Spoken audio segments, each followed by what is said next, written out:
nyithindo matindo nikech nyathi matin mondi molde yot moloyo nyathi mosebedo jahigni 18. Nikech chik mar Kenya be wang'eyo ni jahigni 18 koro en an adult. Koro wakawo from higa 5 to 10. To wadhi kodgi through magitiek form 4. Koro mokadho dhi nyaka university, moko be dhi e colleges,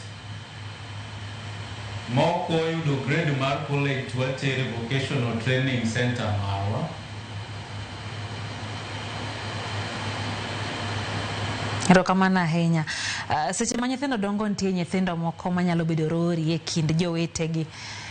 Seche go en kamano to adieri onge janyuol, samoro bonyano ni koro onge janyuol ne kopo ni temo kagima inyalo chwade